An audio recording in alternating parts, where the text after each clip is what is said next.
Viewers welcome to the চেসবোর্ড, যেখানে আমরা বিভিন্ন ভূরাজনৈতিক ঘটনার সিস্টেম্যাটিক এক্সপ্লেনেশন আপনাদের সামনে তুলে ধরার চেষ্টা করি। আমি আপনাদের হোস্ট ফারহান ইন্তিশার খালেদ। মূলত বিশ্ব রাজনীতিতে কী ঘটছে, কেন ঘটছে, কোথায় ঘটছে এবং ঠিক কী কারণে ঘটছে, এই সকল বিষয় আপনাদের কাছে সিস্টেম্যাটিকভাবে তুলে ধরাই আমাদের শোয়ের মূল লক্ষ্য এবং একই সাথে এক্সপার্ট ভ্যালিডেটেড কিছু ডিসকাশনস আপনাদের কাছে ডেলিভার করা। আমরা আশা করব প্রত্যেকটি এপিসোড থেকে আপনারা বুঝতে পারবেন যে ডিসকাশনগুলো কেন করা হচ্ছে এবং সরলভাবে ডিসকাশনের যে সাবস্টেন্স রয়েছে সেটা আপনারা ডিরাইভ করে নিয়ে যেতে পারবেন। আমাদের আজকের টপিকটি মূলত আমরা দুটি ভিন্ন ভিন্ন পার্টে ডিভাইড করছি, যেখানে আমরা মার্কিন যুক্তরাষ্ট্র, ইসরায়েল এবং ইরানের মধ্যে মধ্যপ্রাচ্যে যে যুদ্ধ হচ্ছে এবং সেই যুদ্ধ থেকে যে পিস এগ্রিমেন্ট কিংবা শান্তি চুক্তির দিকে আগানো হচ্ছে সেটি কোন ট্রেজেক্টরিতে আগাচ্ছে এবং এর ভবিষ্যৎ কী হতে পারে আপনাদের সামনে তুলে ধরব। খুবই ইম্পর্ট্যান্ট একটা ডিসকাশন এবং যাতে ডিসক্রিপটিভভাবে আপনাদের কাছে আমরা ইনফরমেশনটা তুলে ধরতে পারি, এর জন্যই আমরা মূলত দুটি আলাদা আলাদা পার্টে আমরা ডিভাইড করেছি। আমি আর কথা বাড়াবো না, মূল আলোচনায় যাওয়ার আগে এই ব্যাপারে চলুন ছোট্ট একটা ভিডিও দেখে আসি। Iran does not have a nuclear weapon, and they've agreed to that. They've agreed to give us back the nuclear dust.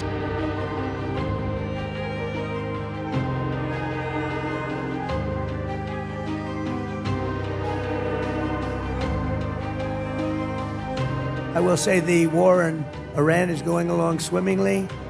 We can do whatever we want.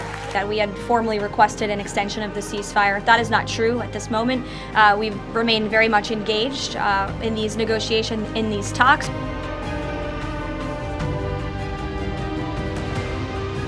The problem is when Americans, the current administration, talk about a deal, in fact, they want to dictate what they want.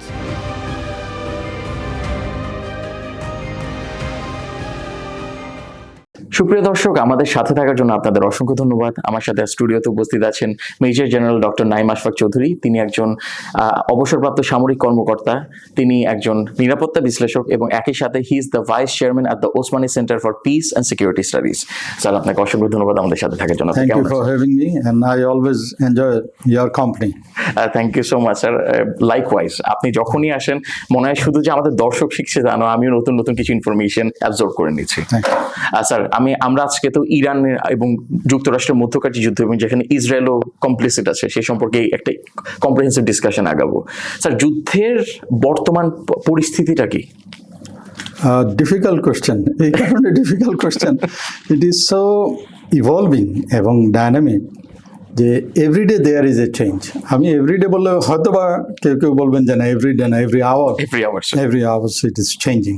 So however আমরা এটা জানি যে একটা 2 সপ্তাহের একটা অস্ত্রবিরতি চলছে, 1 সপ্তাহ পার হয়ে যাচ্ছে আর বাকি 1 সপ্তাহ আছে। এর মধ্যে যুক্তরাষ্ট্র একটা নৌ অবরোধ দিয়েছে এবং এইটা তারা বলছে যে মধ্যপ্রাচ্যের সামুদ্রিক আধিপত্য বিস্তার এবং এই যে ব্লকেড, যেটা নেভাল ব্লকেড যেটা দিয়েছে, এই ব্লকেডের কারণে কোনো জাহাজ এই দিক দিয়ে আসতেও পারবে না, যেতেও পারবে না। উদ্দেশ্য হলো যে ইরানের যে রপ্তানি যেটা করে তাদের মেইন আর্নিং অর্থাৎ তেল রপ্তানি, এটাকে বন্ধ করা। অলরেডি 90%-এর বেশি তাদের রপ্তানিতে বাধাগ্রস্ত হয়েছে। সো ইরান আবার এইটার বিকল্প হিসাবে নর্থ দিয়ে কাস্পিয়ান সি দিয়ে একটা রুট খোলার চেষ্টা করছে আর কি।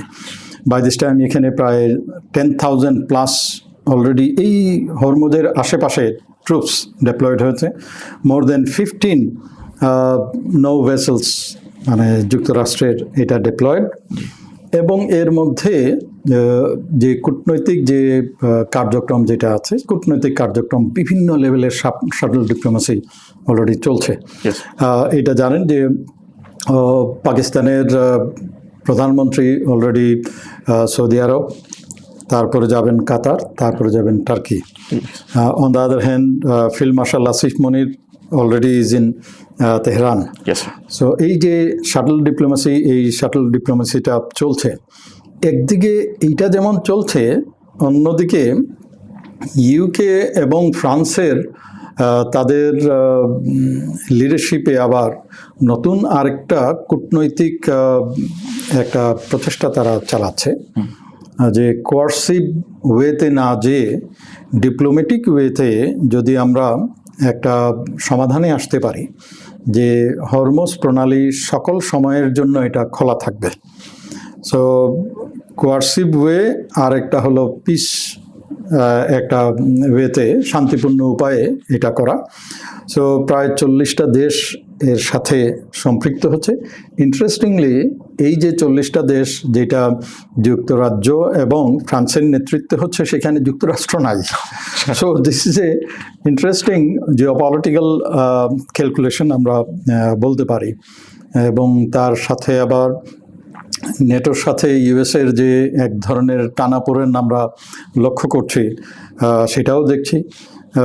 আবার সামাজিকভাবে যদি বলি যে ট্রাম্পের সাথে পোপ লিও 14 ওনার যে এক ধরনের বাকযুদ্ধ চলছে, সেটাও কিছুটা এফেক্ট না হলেও সামাজিকভাবে একটা perception about the whole issue, এক ধরনের পারসেপশন তৈরি হচ্ছে অ্যাবাউট ইউএসএ অথবা specially the president Trump.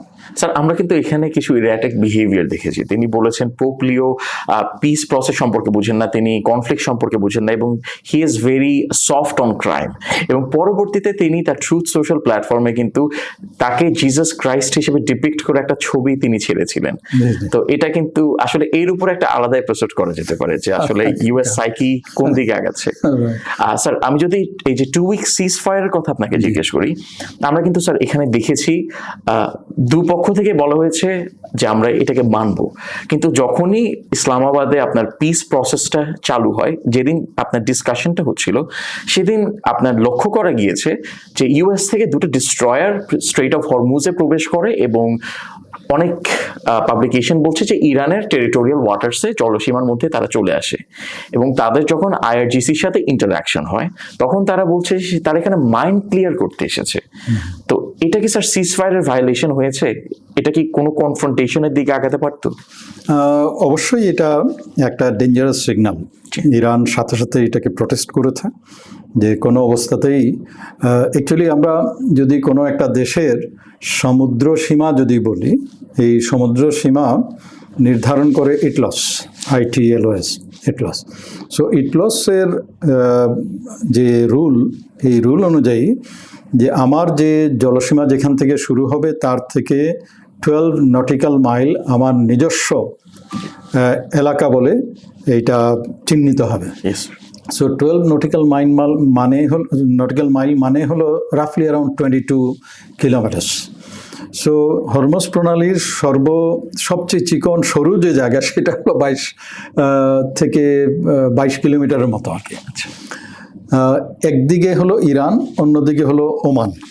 So ওমানের যদি এলাকা যদি ধরি আরও 12, আর ওদিক থেকে বিপরীত দিক থেকে যদি ইরানের ধরি, তাহলে এটা কিন্তু একে অপরের উপরে ওভারল্যাপিং করে। সো যখন ইউএসের ডেস্ট্রয়ারটা এই হরমুজ প্রণালীতে ঢুকবে, তার মানে হলো you are entering into the territory of another country. It might be Oman, it might be Iran. So definitely this is not a good signal, good sign for একটা piece প্রসেসটা প্রোগ্রেসের জন্য এটা ভালো নয়। এমনিই আমরা জানি যে ইউএসএ এবং ইরানের মধ্যে যে অবিশ্বাস, এই অবিশ্বাসটা কিন্তু মারাত্মক। এই অবিশ্বাসটা 1979 থেকে তৈরি হয়েছে ফর লাস্ট 47 ইয়ার্স। এই 47 বছর ধরে একে অন্যকে কোনো অবস্থাতেই বিশ্বাস করে না। এর মধ্যে আমরা দেখেছি বহু নেতাদেরকে তারা হত্যা করেছে। সো যখনই পিস প্রসেস চলছিল সেই সময়, সো ফলে এইরকম একটা কার্যক্রম কোনো অবস্থাতেই পিস প্রসেসকে সহায়ক ভূমিকা তো পালন করবেই না, বরং একটা নেতিবাচক একটা দিক তৈরি হতে পারে।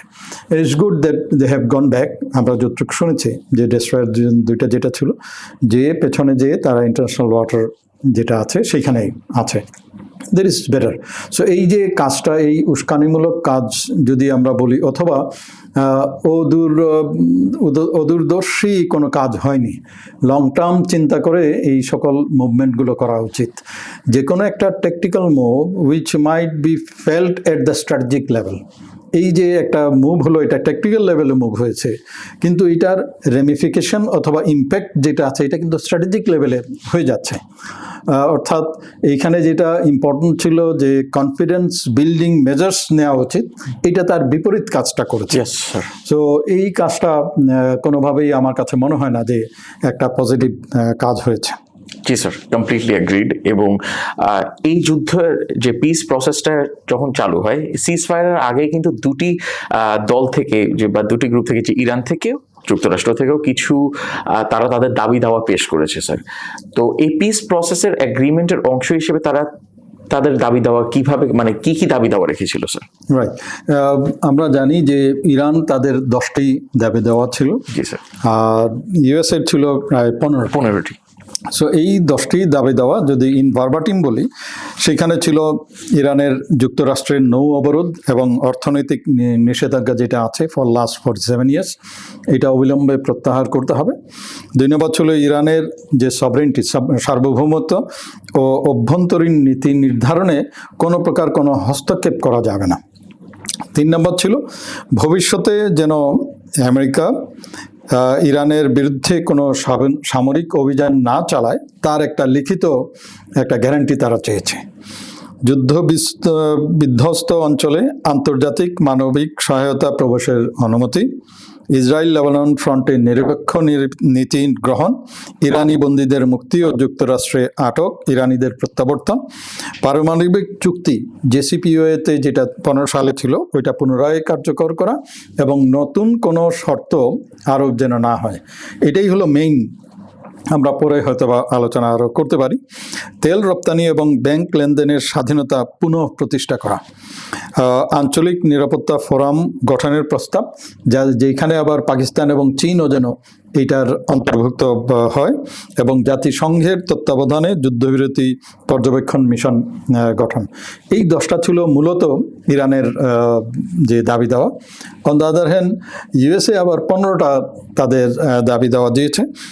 সেখানে পারমাণবিক কর্মসূচির ক্ষেত্রে বলেছে যে একদম চিরতরে বন্ধ করতে হবে, স্থায়ী। এবং আমরা জানি যে যে আলোচনা যখন হচ্ছিল তখন জেডি ভ্যান্স ভাইস প্রেসিডেন্ট বলেছিলেন it has to be 20 years, 20 বছর। তো সেইখানে ইরান ওই আলোচনাতেই 5 বছর পর্যন্ত রাজি হয়েছিল। Once he went back to USA, তখন এটা যখন ডোনাল্ড ট্রাম্পকে বলেন তখন he did not agree, he said no, এটা চিরতরে বন্ধ করতে হবে। এবং এই দাবিটা মূলত হলো ইসরায়েলের। সো ওইটা ইরান কোনোভাবেই যেন পারমাণবিক কোনো সক্ষমতা, কোনো প্রকারের কোনো সক্ষমতা যেন না আসে, সেটার নিশ্চয়তা আমেরিকা চায়। ইরানের বন্দর এবং জাহাজে আন্তর্জাতিক একটা পরিদর্শন চালু করতে হবে। হিজবুল্লাহ ইয়েমেনের হুতি গোষ্ঠীর প্রতি সমর্থন যেটা আছে এটা বন্ধ করতে হবে। ইরানের ক্ষেপণাস্ত্র পরীক্ষা স্থগিত করতে হবে।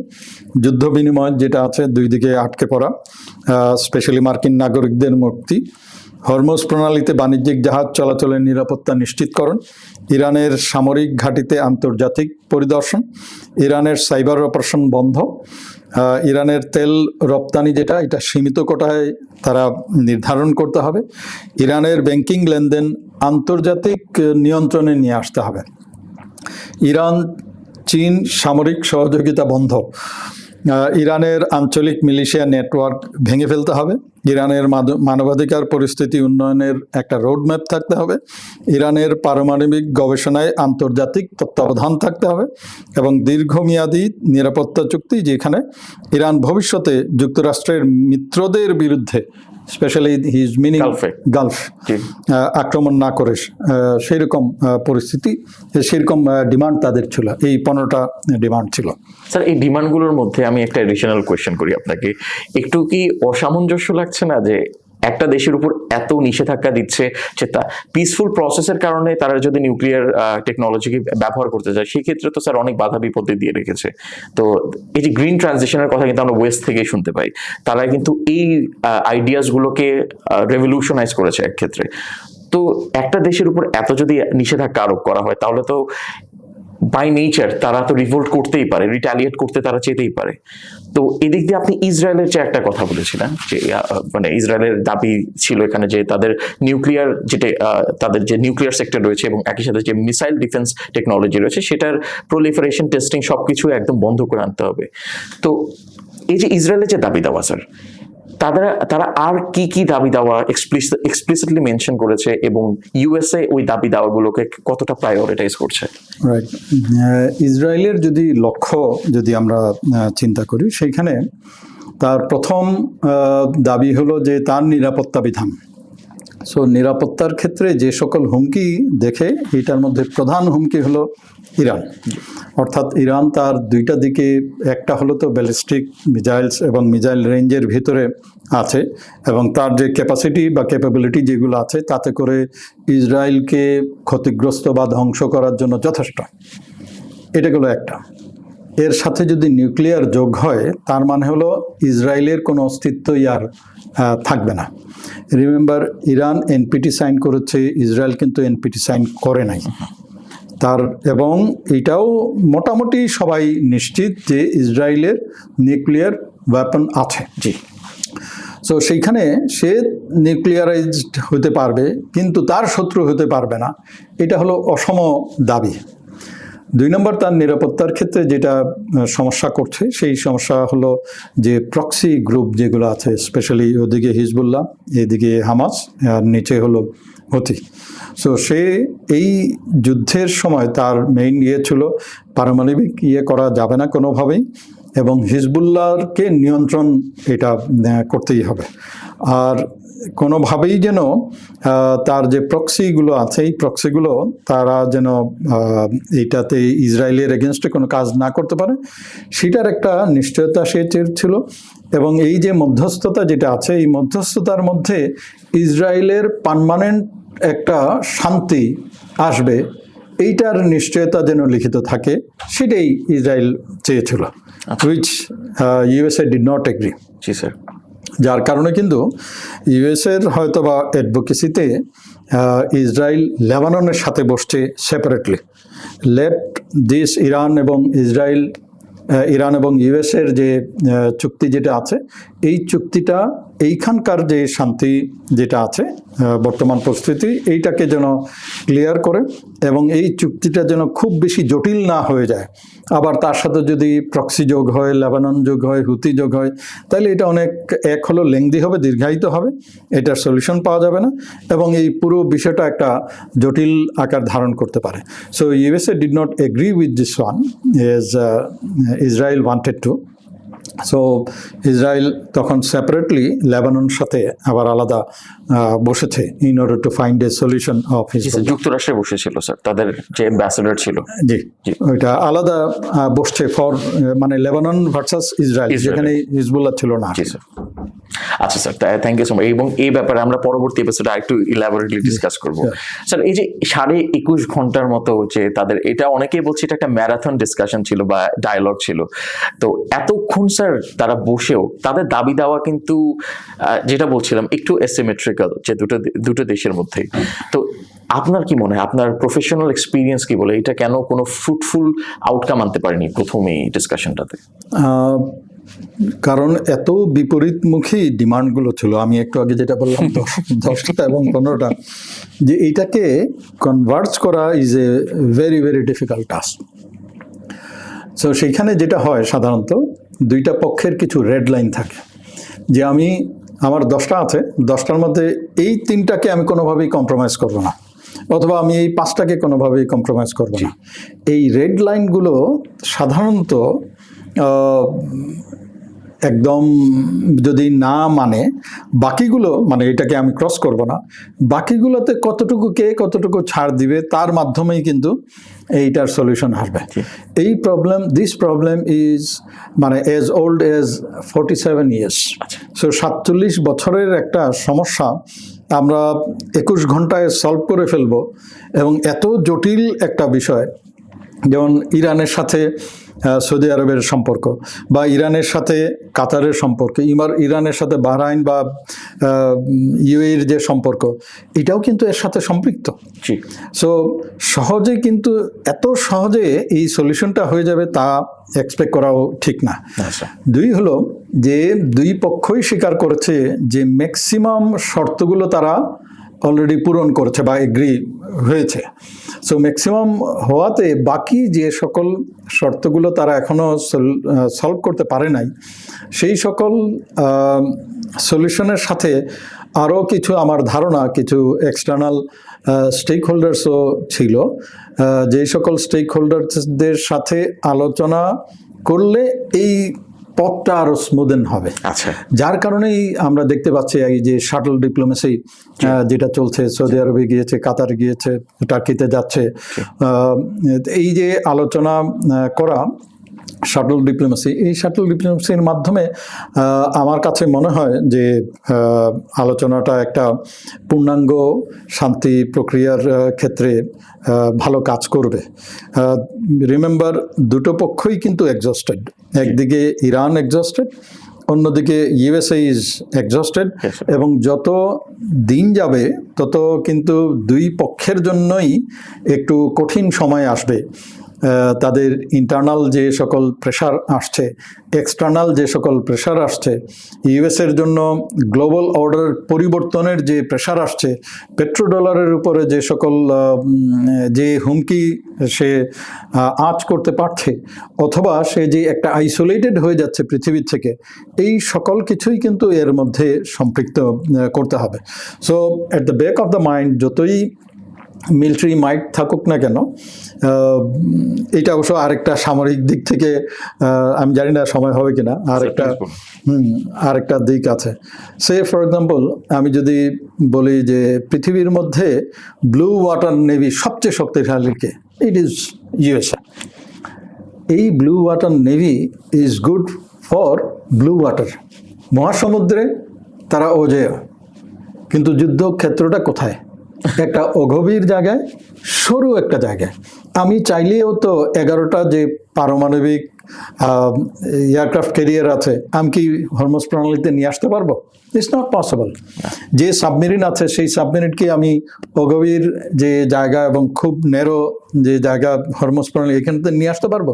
সো আমার বাকি যে অ্যাসেটগুলো আছে, এটা redundant to fight in this position. So সে এটাও তো চিন্তা করছে যে, প্লাস হলো যে ইরানের যে সক্ষমতা যেটা আছে, সেই সক্ষমতাটার কথা জাস্ট আমরা যদি চিন্তা করি যে এ destroyer or aircraft carrier of USA, এইটা ইরানের একটি ব্যালিস্টিক মিসাইল হিট করেছে, এইটার যে ইম্প্যাক্ট, এই ইম্প্যাক্ট কি ইউএসএ সহ্য করতে পারবে? It's very difficult. সো সকল দিক থেকেই দুটো পক্ষই যেহেতু চাপে আছে, আমার ধারণা যে এইটার একটা পজিটিভ ইয়ে আসবে। যুদ্ধে প্রায় $270 বিলিয়ন শুধু ইরানের ক্ষয় হয়েছে। $270 বিলিয়ন। সো তাদের পক্ষে এইটা কাটিয়ে উঠতে আর আগামী 20-25 বছর লেগে যাবে। সো যেহেতু দুইটা পক্ষেরই একটা আর্জ আছে যে না, এটার একটা সলিউশনে না আসলে নিজেরাই ধ্বংসপ্রাপ্ত হব অথবা ভয়ানক একটা ক্ষতির দিকে চলে যাব, সেই জন্য আমি মনে করছি যে না, কোনো একটা সলিউশন আসবে খুব শীঘ্রই। আচ্ছা স্যার, সলিউশনের ক্ষেত্রে যদি আমি আপনাকে জিজ্ঞেস করি, এখানে আমরা দেখতে পেয়েছি যে দুটি দলে, আপনি যে বলছেন এক্সস্টেড হয়ে যাচ্ছে, এবং কিছু এস্টিমেটস এটা বলেছে ইউএসএ প্রতি মিনিটে $10,890 খরচ করেছে এবং প্রত্যেক দিন $891 মিলিয়ন করে তার ক্ষয়ক্ষতি গিয়েছে। তো এটা কিন্তু আমেরিকান ইকোনমির জন্য কিন্তু অনেক বড় ধরনের একটা ইম্প্যাক্ট, অনেক বড় ইম্প্যাক্ট একটা।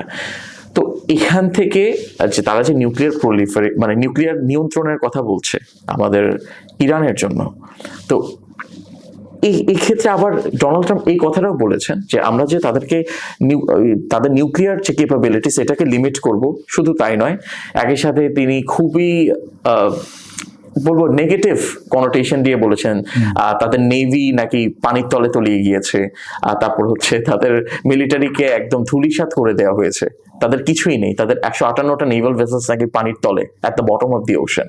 তো এই যে আমরা কিন্তু দেখতে পাচ্ছি তারা ডায়ালগের দিকে আগাচ্ছে একটা পিস প্রসেসের জন্য, কিন্তু যদি রেটোরিক এতটা ড্যামেজিং হয় তাহলে কি পিস প্রসেসটা আরো বেশি ড্যামেজড হয়ে যাচ্ছে না স্যার? অবশ্যই।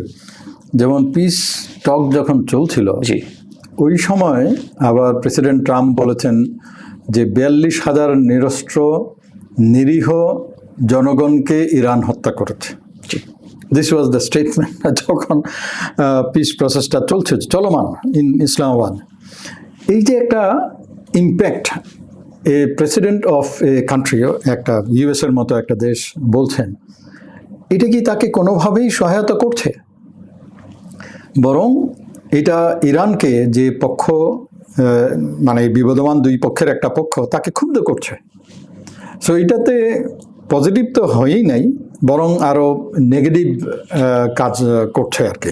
সো আমি মনে করি যে পজিটিভলি যদি কাজ না হয়, পজিটিভ স্টেটমেন্ট যদি না আসে, তাহলে ক্ষতি দুই পক্ষের যেমন হবে এবং সাফারার হবে সমস্ত পৃথিবী, বিশেষ করে এশিয়া, আমাদের মতো দেশ যারা মিডল ইস্টের থেকে উৎপাদিত তেল, এনার্জি, সার, এলএনজি তার উপর নির্ভরশীল, আমরাই সবচেয়ে বেশি ক্ষতিগ্রস্ত হব। জি স্যার। স্যার আমরা এই ব্যাপারে পরবর্তী এপিসোডে আরেকটু ডিটেলসে ডিসকাস করব। আপনাকে অসংখ্য ধন্যবাদ আমাদের সাথে থাকার জন্য, এবং আশা করব পরবর্তী এপিসোডে আমার সাথেই থাকবেন। তো সুপ্রিয় দর্শক, আপনাদের ধন্যবাদ আমাদের সাথে থাকার জন্য, এবং স্যার যেভাবে বললেন খুবই ডিসক্রিপটিভ ভাবে বলেছেন, যাতে করে আপনারা খুব সিম্পলিস্টিক ভাবে বুঝে নিতে পারেন যে আসলে কি চলছে মধ্যপ্রাচ্যে এবং আমরা পিস প্রসেসের দিকে ঠিক কিভাবে আগাতে পারি। আমাদের সাথেই থাকবেন। যদি আমাদের ভিডিওগুলো ভালো লেগে থাকে তাহলে অবশ্যই আমাদের ফেসবুক এবং ইউটিউব পেজে যাবেন, লাইক এবং সাবস্ক্রাইব করবেন রেসপেক্টিভলি, এবং আমাদেরকে কমেন্ট করে জানাবেন আপনারা কেমন ডিসকাশনস দেখতে চান, কোন বিষয়ে ডিসকাশনস দেখতে চান, এবং আপনাদের যদি কোনো রেকমেন্ডেশন থাকে আমাদের জন্য। Thank you so much.